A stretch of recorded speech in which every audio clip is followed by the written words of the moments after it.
Segunda Epístola de Paulo aos Tessalonicenses, capítulo 2, e a nossa exposição nessa manhã será dos versos 13 a 17.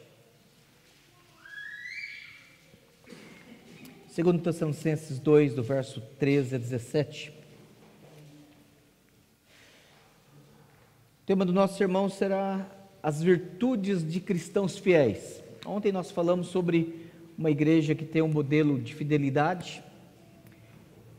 Pregamos na primeira epístola e hoje na segunda epístola nós veremos agora de uma forma mais individual, porque abrangemos ontem o assunto da igreja, uma igreja que havia se tornado inclusive modelo para duas regiões importantes da Grécia. Mas hoje nós veremos características individuais de algo que Deus de forma pessoal, de forma personalizada, Ele nos preparou, Ele exige, nos chama e também confirma na nossa vida. E a palavra do Senhor ela diz assim: entretanto, devemos sempre dar graças a Deus por vós, irmãos amados pelo Senhor, porque Deus vos escolheu desde o princípio para a salvação, pela santificação do Espírito e fé na verdade, para o que também vos chamou mediante o nosso Evangelho, para alcançardes a glória de nosso Senhor Jesus Cristo. Assim, pois, irmãos, permanecei firmes e guardai as tradições que vos foram ensinadas, seja por palavra, seja por epístola nossa. Ora, o nosso Senhor Jesus Cristo, mesmo e Deus, o nosso Pai, que nos amou e nos deu eterna consolação e boa esperança pela graça, consolem o vosso coração e vos confirmem toda boa obra e boa palavra. Oremos mais uma vez. Deus amado, nós recebemos o alimento da Tua palavra quando nós lemos, porque o Senhor, ó Deus, sempre fala conosco, o Senhor nunca está em silêncio. Nós por vezes é que temos ouvidos mocos, nós por vezes é que temos o coração, ó Deus, rebelde, distante do Senhor e ignorando e nos fazendo indiferentes com a Tua palavra. E é por isso que nós pedimos que o Senhor, ó Deus, abra os nossos olhos, atraia o nosso coração, ilumine a nossa mente e que o Senhor, ó Deus, nos incline para sujeitarmos a Ti, para que a Tua palavra que será exposta, interpretada, aplicada nesse momento, que, ó Deus, o Teu Espírito Santo, que uma vez inspirou, Ele agora nos ilumine, não somente, ó Deus, com uma luz geral, mas uma luz, ó Deus, que entra no nosso coração e que, ó Deus, nos atrai, nos despertando com fervor, com desejo, ó Deus, com uma fome pela Tua palavra, por este pão que alimenta a nossa alma. Fala conosco, no nome de Jesus é que nós oramos. Amém. Irmãos, nós temos agora o apóstolo Paulo falando àqueles crentes, e observe mais uma vez, ele começa agradecendo a Deus pela vida deles. Ele diz: olha, eu não posso deixar de agradecer por vocês, sempre dando graças a Deus por vocês, irmãos amados pelo Senhor. E é interessante porque o apóstolo Paulo, ele aqui do verso 13 ao verso 14, ele pontua algo muito importante a respeito de sermos virtuosos, as virtudes de Cristo em nós. A nossa salvação se dá em Cristo Jesus, se dá porque Cristo, na perfeita obediência da lei, Cristo sendo verdadeiro Deus, verdadeiro homem, Ele viveu essas virtudes, Ele viveu a força da santidade manifesta na obediência da lei.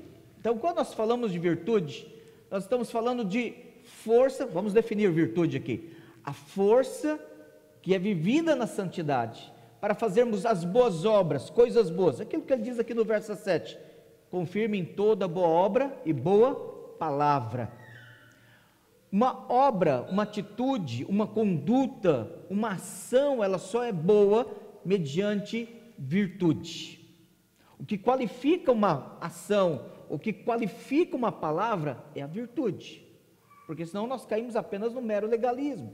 Nós caímos apenas numa mera moralidade externa, aparente, que tem aparência de coisa boa, mas na verdade é como aquilo que Jesus lá em Mateus 23, falando a respeito dos fariseus, por fora são como sepulcro caiado, mas interna nós sabemos o que tem ali de podridão. Então a virtude é a força que Deus nos dá para que possamos viver a santidade, e a santidade ela pode ser avaliada, ela pode ser discernida, ela pode ser entendida através da obediência da lei. E Cristo, de forma perfeita, ele viveu isso. Cristo, ele viveu virtude, ele era virtuoso, porque ele tinha não só o prazer de obedecer ao Pai, ele tinha força para fazê-lo, e ele manifestava santidade. Diante de todas as tentações, de todas as provocações, diante de todos os ataques, diante de todas as tentativas que os seus opositores arremeteram-se contra ele para destruir a sua reputação, para colocar em sua situação vexatória, como por exemplo lá na situação da mulher adúltera, o Senhor sempre agiu com a força da santidade, falando com amor, falando com firmeza, falando com coerência, falando com respeito, falando com ternura, falando com santidade. E nós vimos ele o tempo todo obedecendo a lei. É por isso que nós podemos olhar para aquilo e dizer assim, ele era virtuoso. E a virtude de Cristo em obedecer a lei produziu mérito. Ele mereceu da parte do Pai, porque ao obedecer a lei ele produziu justiça. Ele produziu o merecimento do Pai a nosso favor, não para si. Ele não precisava. Ele não precisava ser reconciliado pelo Pai, ele não precisava ser perdoado pelo Pai, ele não precisava merecer nada do Pai para si, porque ele não veio para si, mas ele veio para servir, ele veio para sacrificar-se em favor de muitos, aqueles que Isaías já no capítulo 53 menciona, e somos nós. E João diz, eu não vim pelo mundo, mas eu vim por aqueles que tu me deste. Então todas essas virtudes, que aí lá em Gálatas capítulo 5, Paulo, ele menciona como sendo, fazendo a metáfora, o fruto do Espírito Santo, e ele cita então aquelas virtudes, embora as virtudes de Cristo não se resumem àquelas, mas elas estão ali representadas. O que nós vemos aqui do verso 13 ao verso 14? Em primeiro lugar, nós vemos que somos planejados para termos as virtudes de Cristo. Nós somos planejados por Deus, nós somos predestinados, escolhidos, nós somos planejados por Deus para termos as virtudes de Cristo. Deus não nos escolheu apenas para nos salvar, Deus não nos escolheu apenas para nos dar vida segura na salvação. Deus nos escolheu para termos as virtudes de Cristo, e é isso que Paulo, por exemplo, cita lá no capítulo 8, do verso 29 de Romanos, e a todos aqueles, pois, que,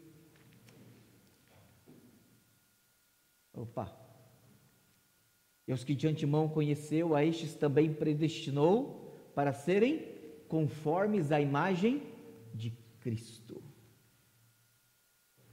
Ele nos conheceu, ele nos predestinou para sermos conformes à imagem de Cristo, para termos as virtudes do Senhor.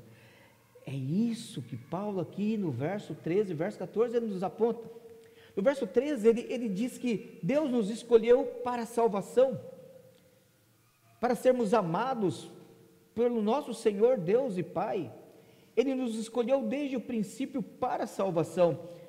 E essa salvação é para nos livrar da ira vindoura, conforme nós já vimos ontem, no verso 10 do capítulo 1 de 1 Tessalônica. Para nos livrarmos de uma condenação que era merecida nossa, porque o salário do pecado é a morte. Nós nascemos debaixo da condenação, nós nascemos com o pecado, nós temos essa herança maldita desde a nossa concepção, como diz Salmo 51, verso 5, em pecado me concebeu minha mãe. Mas nós precisamos lembrar que a ira de Deus que estava contra nós e que merecidamente nos deveria condenar, foi desviada para Cristo, porque Ele, assumindo a nossa natureza humana, fazendo-se verdadeiro homem, Ele pôde então receber e substituir-nos. Ele recebeu a nossa condenação, Ele recebeu a ira que era merecida, a nossa culpa caiu sobre Ele. Mas observe, nós somos escolhidos para sermos alvos do amor de Deus, para sermos salvos em Cristo Jesus, para sermos reconciliados com Deus, mas não apenas para termos retirado de nós uma condenação, porque uma coisa é simplesmente você tirar a punição, outra coisa é produzir a virtude, e essa é a segunda parte da obra da salvação. Final do verso 13 diz: pela santificação do Espírito e fé na verdade. Então Deus, Ele de fato nos escolheu em Cristo para sermos salvos, mas essa salvação agora ela vai ser manifesta, ela vai ser trabalhada, ela vai ser operante em nós através da santificação que o Espírito Santo produz com a verdade do Evangelho. Então, quando nós cremos em Jesus, não há mais salvação para aqueles que estão em Cristo Jesus, porque aqueles que creem e recebem Jesus, recebem também o poder de serem feitos filhos de Deus. Não há mais condenação. Só que o fato de termos a condenação satisfeita na condenação de Cristo, agora não significa que nós, em nós mesmos, já temos virtudes. É por isso que a justificação ela é atribuída a nós, a justiça de Cristo é atribuída a nós. E a justiça de Cristo não é somente, não vem só. Os méritos de Cristo, quando nós falamos dos méritos de Cristo, a pergunta é assim: o que Cristo mereceu para nós?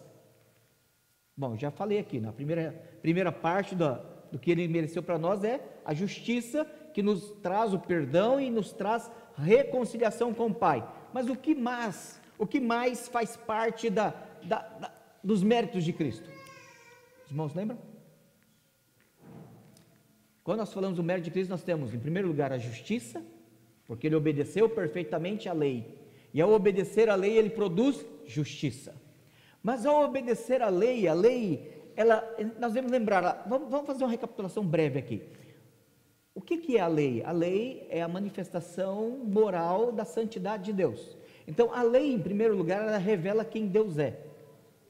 A perfeição, a santidade, a justiça, né? A soberania. Então, a lei revela quem Deus é. A lei, ela também revela o padrão que Deus exige para que possamos nos relacionar com Ele. Não terás outros deuses, não farás para ti mais cultura, não usarás o nome do Senhor teu Deus, lembre-se do dia do descanso para o santificar. A lei revela também o modo como devemos nos relacionar com os nossos irmãos, com as pessoas, com o nosso próximo. Honra teu pai e tua mãe, não matarás, não adulterarás, não furtarás, não darás falso testemunho, não cobiçarás. A lei revela a nossa falha em adorar a Deus, em reconhecer em Deus a nossa suficiência, em obedecer a Deus, e revela a nossa falha em amar ao próximo como nós devemos, porque toda lei resume em amar a Deus sobre todas as coisas e o próximo como a ti mesmo. Então, a obediência da lei não é apenas um ato de deter-se à literalidade ou à letra da lei, mas em amar a Deus. Então, a obediência da lei é um exercício de virtude que amplia a virtude. Então, é um ato de virtude, é um ato de força de santidade. Cristo exerceu. Então, quando Cristo obedeceu toda a lei, Ele produziu não só justiça, mas Ele produziu virtude. Ele produziu santidade. Mas, na obediência de Cristo, Ele também mereceu da parte do Pai dons, em que Paulo, lá em Efésios capítulo 4, a partir do verso 7 e 8, ele fala que Ele tomou para si, cativo, fazendo menção lá do Salmo 68, partir cativos, como homens, como recompensa, ele levou-os consigo, e ele recebeu como dons, como dom, estes homens, nós. Isso aqui tem a ver com o pacto eterno que o Pai estabeleceu com ele, o pacto que o Pai e o Filho fizeram na eternidade, de que o Filho encarnaria, obedeceria à lei moral, e como recompensa da sua obediência, ele mereceria um povo eleito, um povo escolhido pelo Pai. E ao receber esse povo, agora, Jesus, ele então mereceu por eles justiça, para nós não sermos condenados, virtude para vivermos em santidade e dons. E é por isso que Efésios 4, verso 9 diz que ele distribuiu dons aos homens.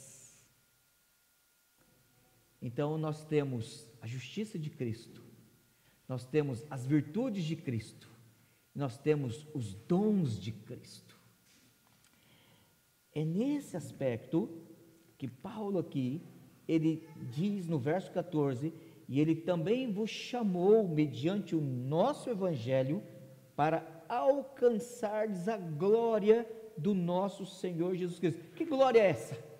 A glória que a justiça dele produz em nós, a glória que a santidade dele produz em nós, a glória que os dons dele produzem em nós. Então, quando a ideia de alcançar não é de atingir algo que não temos, mas de viver no exercício, para que ao exercermos estas coisas, elas possam ter evidência, ter manifestação em nós. Então, Cristo preparou para nós, para que quando e enquanto alcançamos, vivemos, obedecemos, usufruímos estas virtudes, esta justiça, estes dons se manifestem em nós. Bom, e aí nós precisamos pensar algo muito importante. Esses benefícios, essas virtudes, para as quais nós fomos planejados para termos estas virtudes em Cristo, elas são nos dadas a partir da salvação, a partir do momento em que Cristo, pelo poder do Espírito Santo, como ele diz, pela santificação do Espírito e fé na verdade, ou seja, na nossa conversão, quando nós experimentamos, não significa que nós já recebemos tudo de uma vez. Então agora eu já sou plenamente virtuoso. Detalhe, nós já somos perfeitamente justificados. Nós não estamos sendo justificados. A justificação é um ato, mas a santificação é um processo. Mas há um sentido em que a santificação é um ato e ela também é um processo. A santificação é um ato naquilo que os teólogos chamam de santificação posicional, ou seja, nós somos santos em Cristo. Então, em Cristo, Deus nos vê plenamente santos. Em Cristo e revestidos da santidade de Cristo, Ele não vê em nós mais nenhum motivo de condenação ou de ira, porque nós estamos santos em Cristo.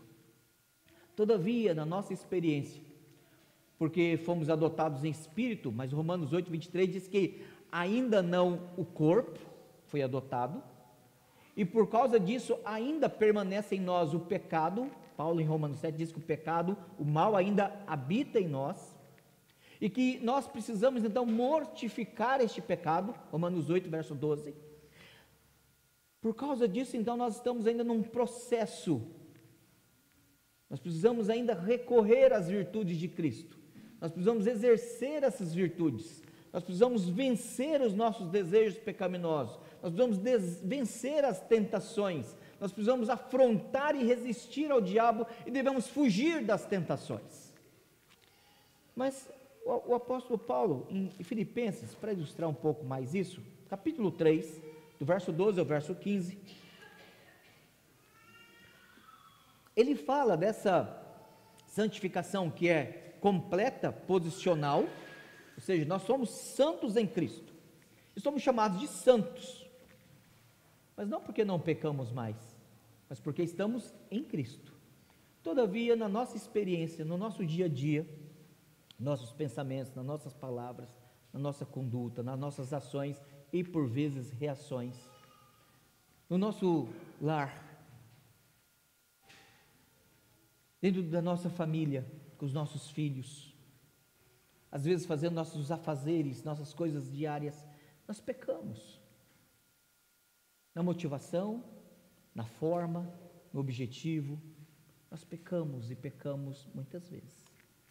O apóstolo Paulo, ele diz aqui em Filipenses 3, do verso 12 ao verso 16, não que eu já tenha recebido ou já tenha obtido a perfeição, mas prossigo para conquistar aquilo para o que também fui conquistado por Cristo Jesus. Ou seja, ele diz, eu ainda não sou perfeito, eu ainda não tenho a santidade absoluta, imutável, completa, eu não tenho. Mas ele está falando da experiência, está falando de um processo, tanto que ele diz, mas eu estou prosseguindo, ou seja, eu estou num processo, eu estou desenvolvendo isso aqui, para conquistar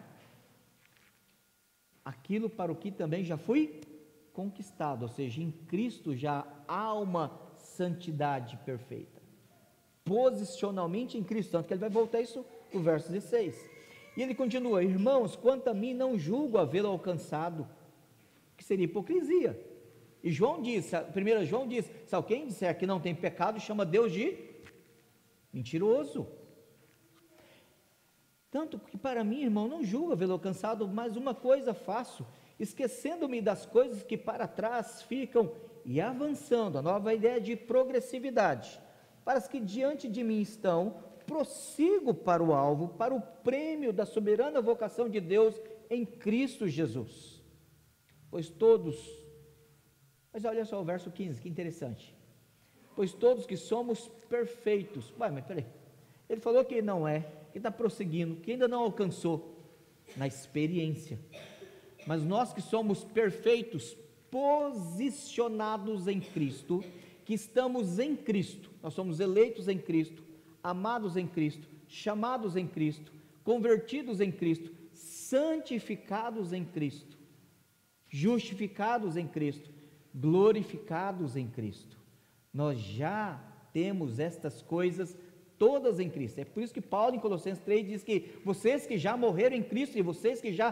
ressuscitaram em Cristo, pensai nas coisas lá do alto onde Cristo está, e onde está escondida a vossa vida em Cristo, ou seja, tudo o que Ele nos dá e nos dará, já está definido, nada será diferente nesse sentido, é por isso que ele diz, todos que somos perfeitos, tenhamos este sentimento, e se porventura pensais de outro modo, também isto Deus vos esclarecerá, também andemos de acordo com o que já alcancemos, ou seja, você já é perfeito, você já é santo em Cristo, mas ainda não na experiência.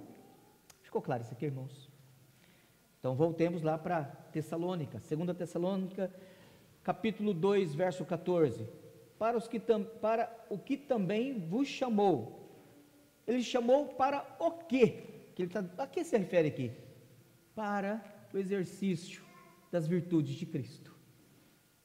Nós fomos chamados para exercer as virtudes de Cristo, para sermos semelhantes ao nosso Redentor, mediante o Evangelho que fala de Cristo, que fala da obra dele, porque a lei, lembra, falei, ela revela quem Deus é, ela revela a vontade de Deus, ela revela o padrão que Deus exige, que nos relacionemos com Ele, que o adoremos, que o amemos, e aí nós vamos descobrir que somos incapazes de reconhecer a grandeza dEle, de amá-lo como Ele merece, de adorá-lo como Ele exige, nós somos incapazes de nos relacionar com Ele no padrão perfeito que Ele estabelece, e aí a lei ela diz, você transgride, você desobedece à lei, e Paulo nos lembra que o salário do pecado é a morte, porque o pecado é transgressão ou falta de conformidade com a lei de Deus.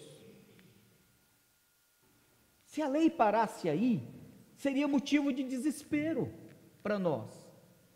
Se a lei parasse aí, seria condenação para todos. E esse foi o pensamento de Lutero antes dele entender Romanos 1, verso 16 e 17. O justo viverá pela fé. Porque daí sim, quando nós vamos para Romanos capítulo 10, por favor, abra lá. Romanos capítulo 10.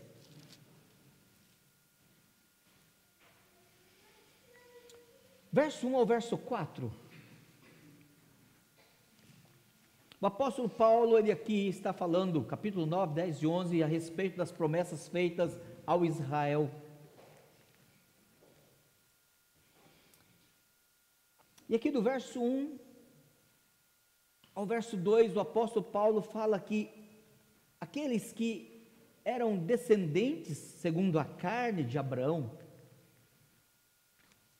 embora fossem homens zelosos, houvessem nascido debaixo da lei, debaixo das promessas, debaixo das alianças, a eles pertencessem tantas coisas de Deus, mas eles não eram salvos. Ele diz aqui: irmãos, a boa vontade do meu coração e a minha súplica a favor deles dos judeus, são para que sejam salvos, porque lhes dou testemunho de que eles têm zelo por Deus, porém não com entendimento.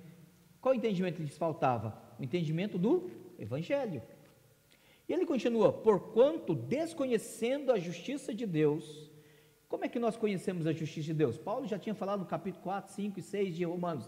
Nós conhecemos a justiça de Deus por meio da fé em Cristo Jesus. Então eles não conhecem a justiça de Deus por meio da fé em Cristo Jesus.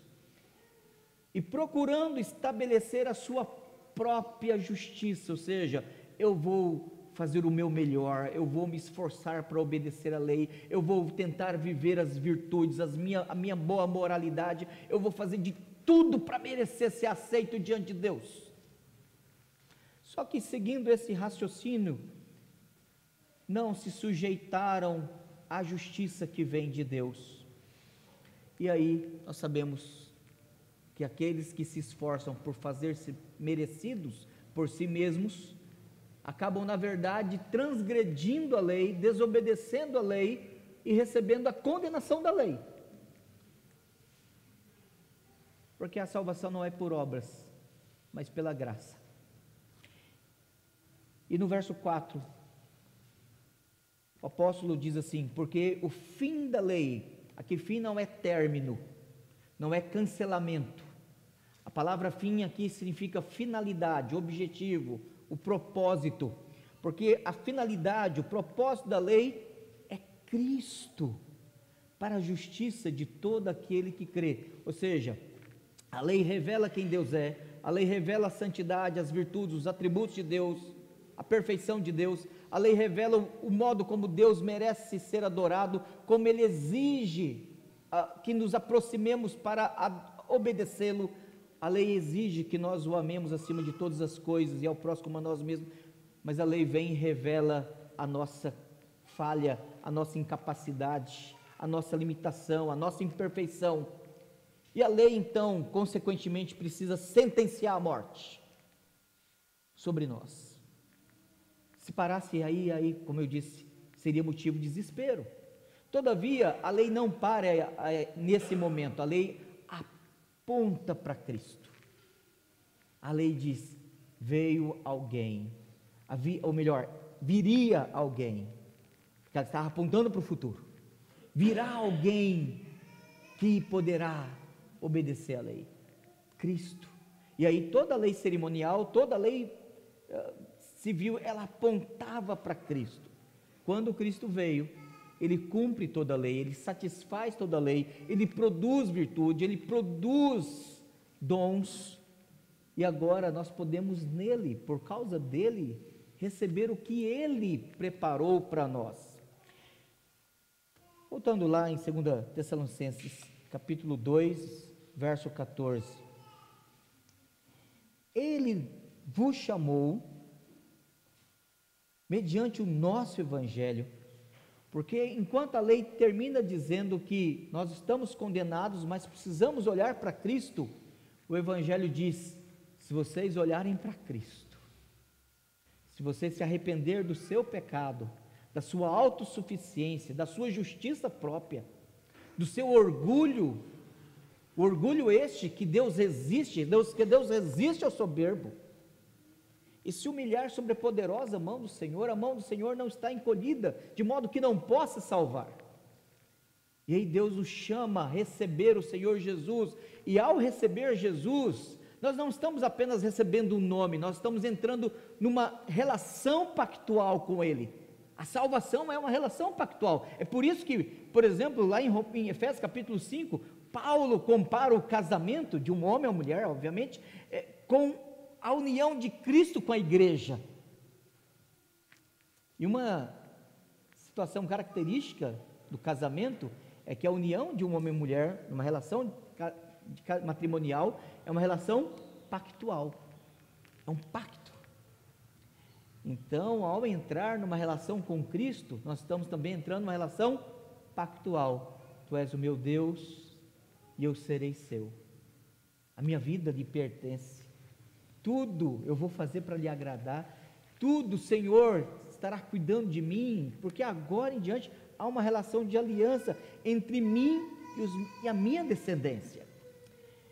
É este evangelho que manifesta a glória do nosso Senhor Jesus Cristo. A glória dele pela sua justiça. É glória porque a minha tentativa, o meu esforço de obedecer à lei só revela vergonha. A obediência de Cristo revela glória. Aquilo que eu penso ser moralidade, boa conduta, boas obras, na verdade são trapo de imundícia. De Cristo é glória. Aquilo que eu penso serem habilidades para fazer, mesmo a sabedoria, que talvez seja uma das virtudes mais admiradas entre os homens, Tiago no capítulo 2 diz lá que a sabedoria do homem é animal, terrena e demoníaca, mas a sabedoria de Cristo, revelada lá em Provérbios 8, revela a glória de Deus. Tudo de Cristo é glória. Tudo que nós fazemos, o melhor nosso fede, o melhor nosso é nojento, é desprezível, e é por isso que nós somos projetados, nós somos planejados para termos as virtudes de Cristo. Em segundo lugar, verso 15, nós somos não só planejados para termos as virtudes de Cristo, mas nós somos chamados para praticar as virtudes de Cristo. Observe aqui o verso 15, ele diz assim: assim, pois, irmãos, então é uma cláusula conclusiva, permanecei firmes.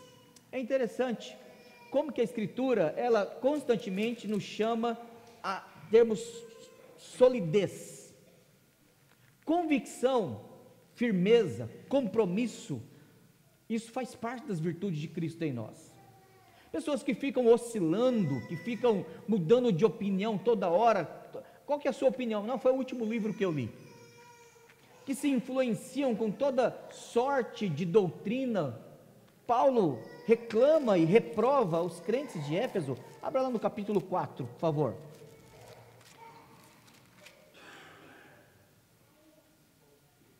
Capítulo 4 de Efésios, verso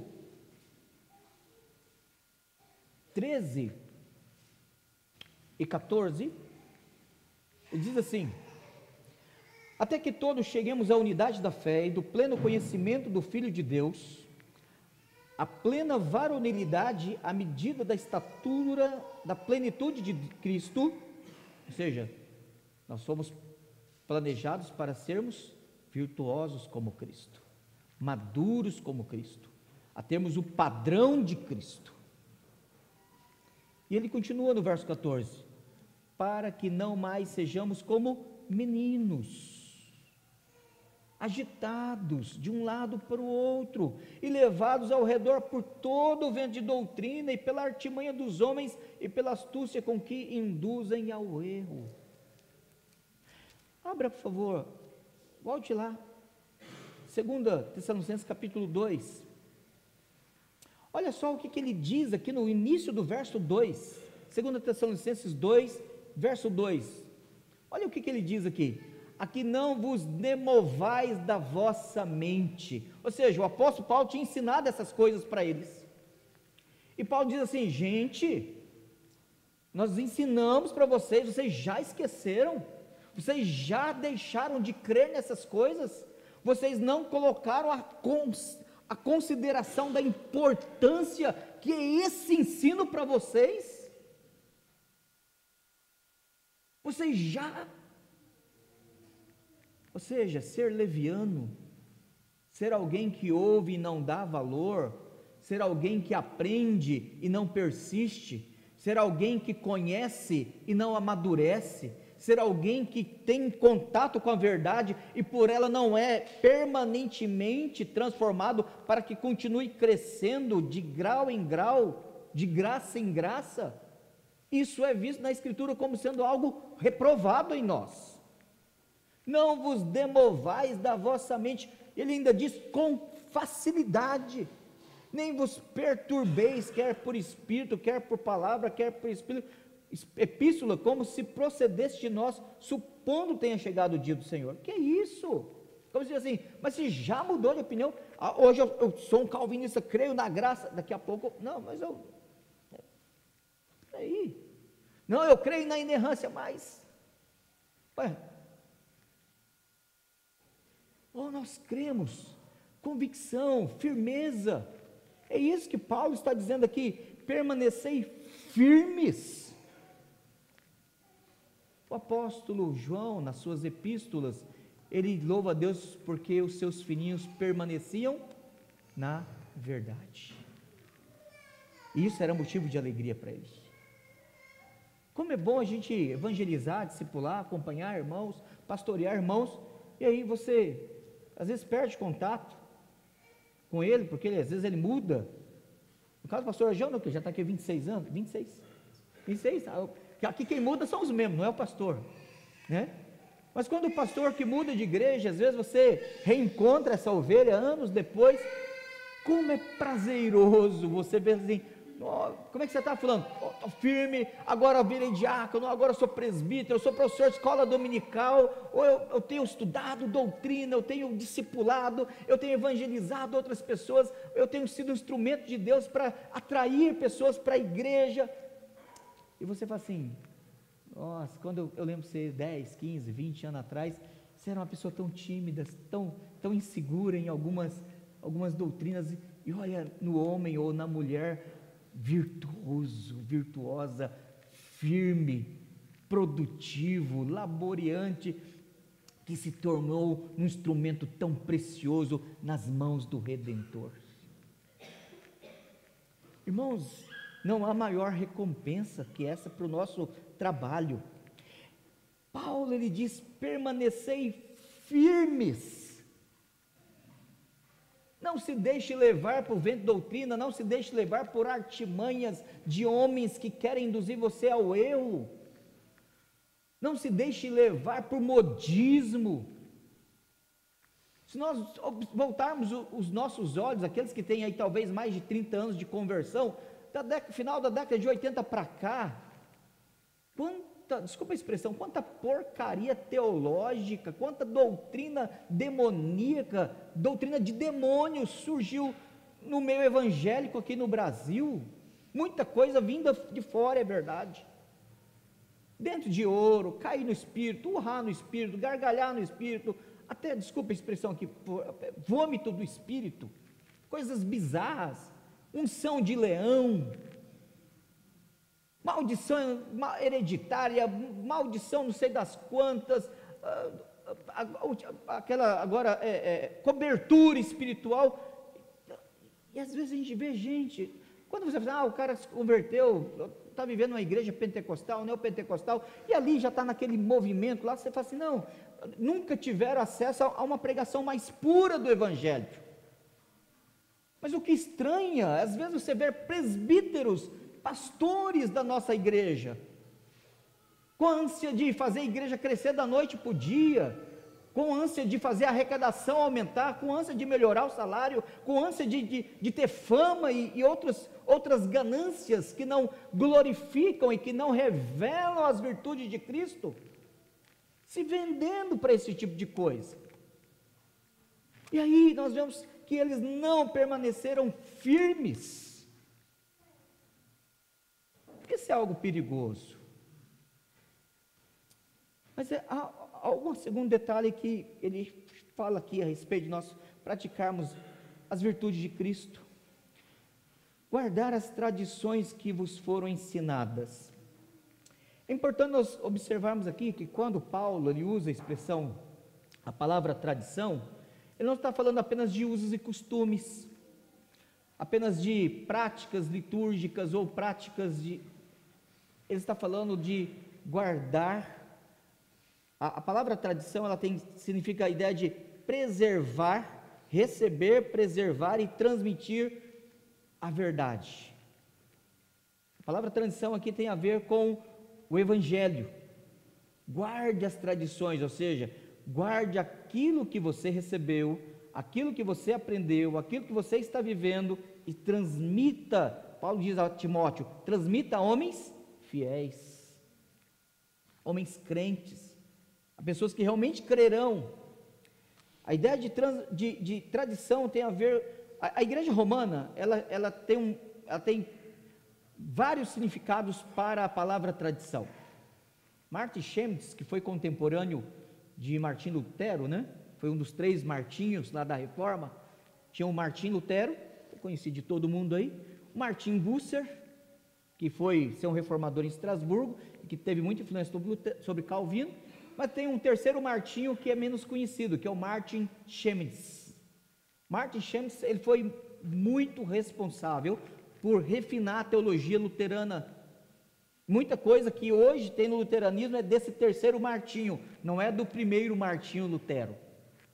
Mas uma coisa que é interessante é que numa obra dele, em que ele faz uma análise do Concílio de Trento, ele identifica ali 7 definições diferentes da palavra tradição no uso do catolicismo romano. Um dos usos mais nocivos é a ideia de que a tradição é a fonte de revelação e ela se torna parte da revelação. Então, ou seja, a ideia de serem os pais da igreja. Então, os pais da igreja e a igreja, ela é a fonte da revelação e logo a revelação está submissa à fonte, aos reveladores, à tradição. É por isso que a igreja romana diz que a Bíblia, que é revelação, ela está abaixo da tradição, entendeu? Então, a gente vai descobrindo algumas coisas por aí. Paulo aqui não está usando a palavra tradição como fonte de revelação. Ele não está dizendo assim, olha, o que você recebeu de mim, que sou membro da tradição e que sou instrumento de revelação. Não. Paulo se vê como um servo.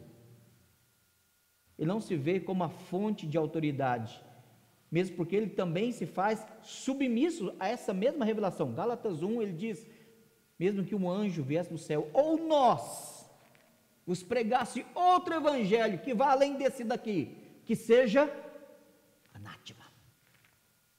Então ele não se coloca acima da revelação, ele se coloca como um instrumento de Deus para revelar, porque Pedro fala na sua epístola que Deus separou homens santos e os moveu para que eles pudessem revelar a palavra de Deus inspirada. A palavra está acima do sujeito, e a palavra pode reprovar o sujeito, porque infalível é a palavra, não o homem que foi usado para revelá-la.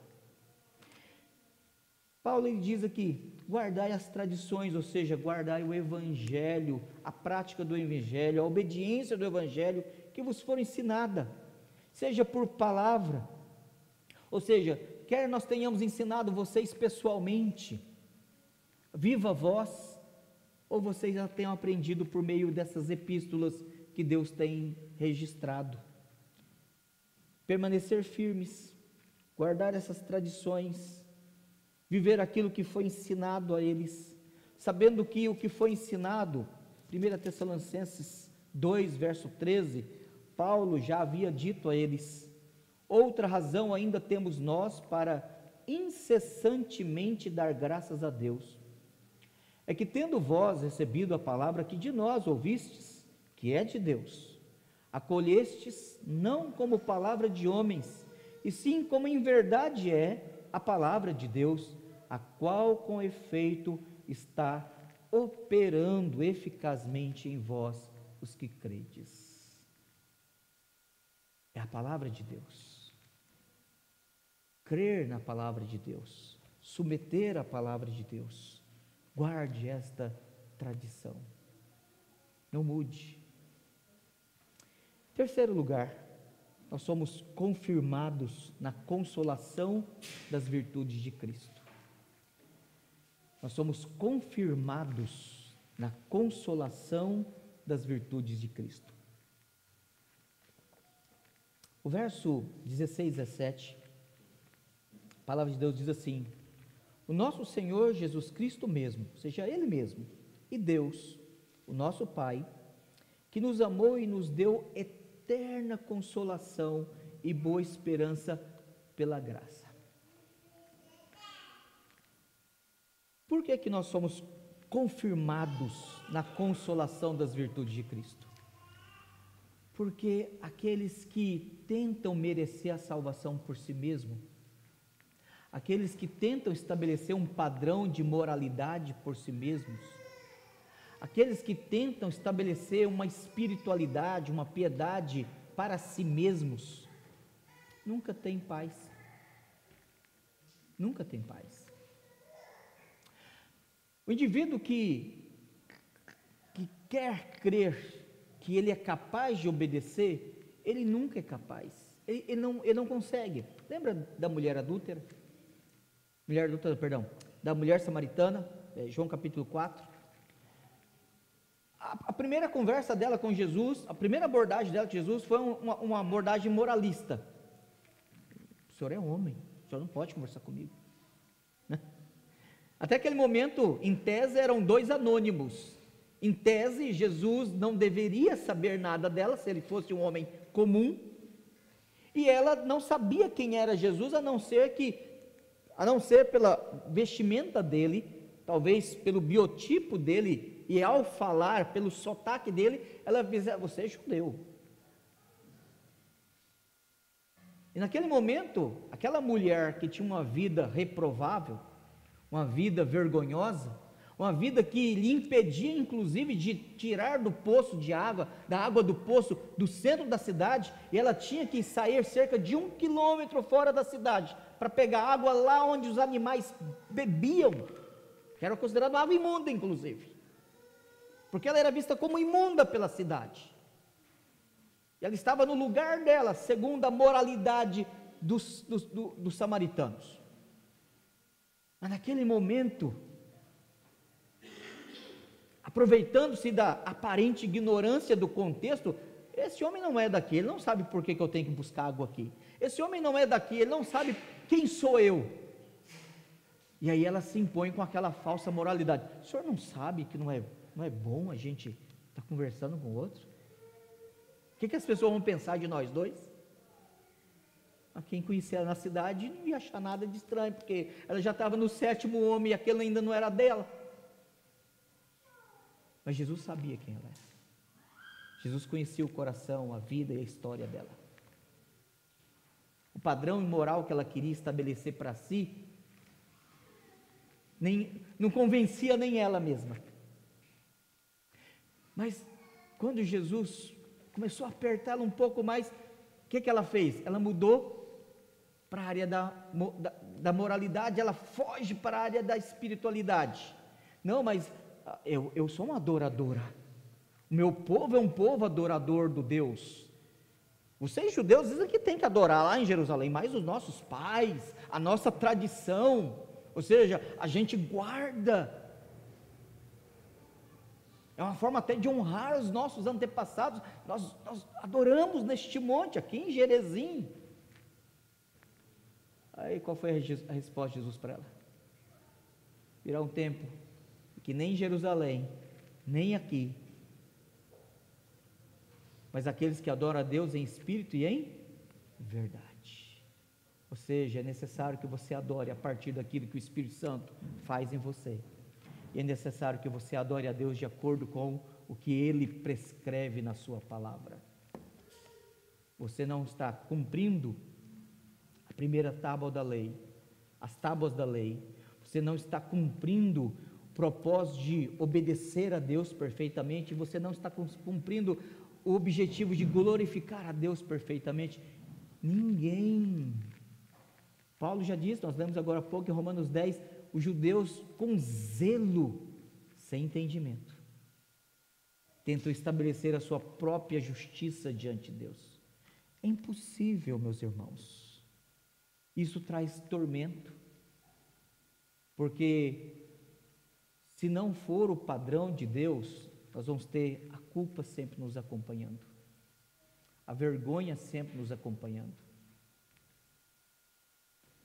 Se não há perdão, a mancha, a nódoa do pecado ainda está em nós.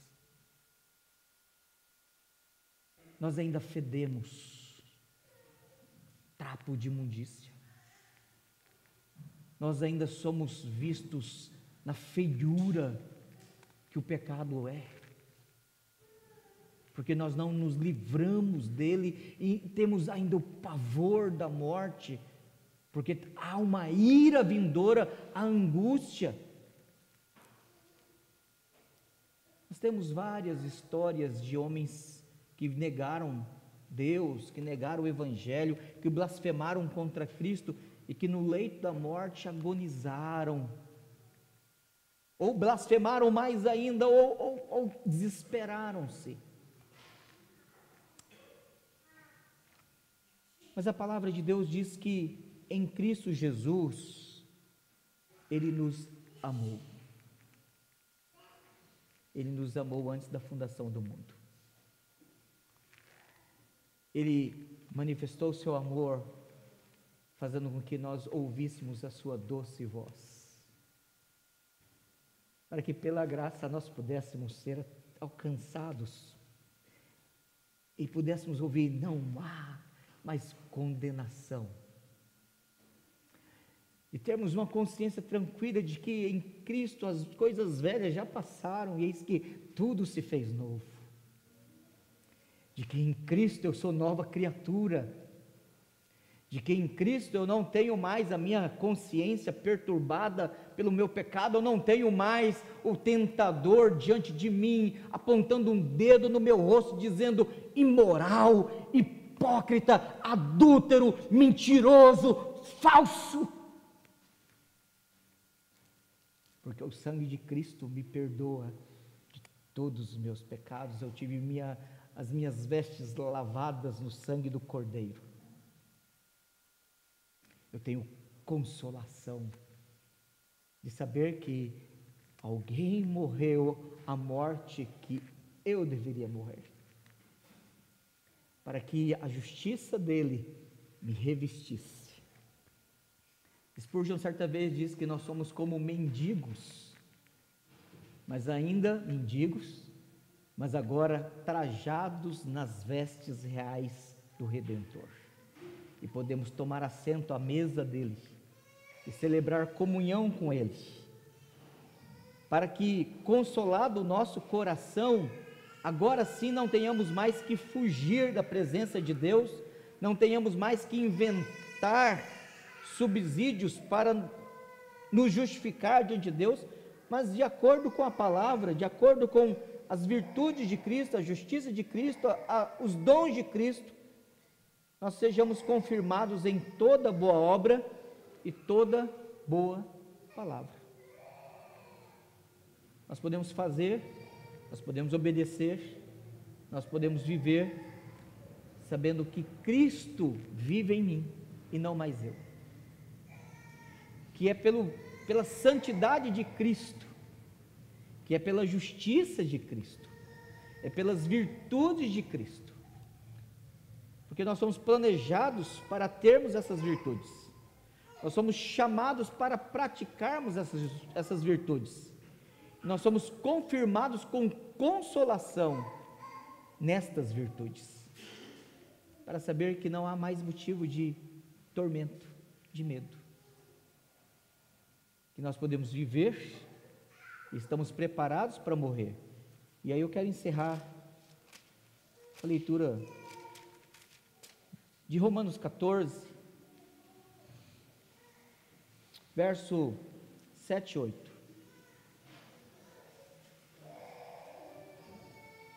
Romanos 14, verso 7 e 8. Eu vou pedir que todos leiamos juntos, porque aqui Paulo está falando no plural, então podemos todos juntos ler esse texto. Romanos 14, verso 7 e 8. Porque nenhum de nós vive para si mesmo, nem morre para si, porque se vivemos, para o Senhor vivemos, se morremos, para o Senhor morremos, quer pois vivamos ou morramos, somos do Senhor. Não há consolação maior do que essa. Nós somos de Cristo. Nada pode separar-nos do Senhor. Nada pode arrebatar-nos da mão do bom pastor. Nossa vida pertence a Ele.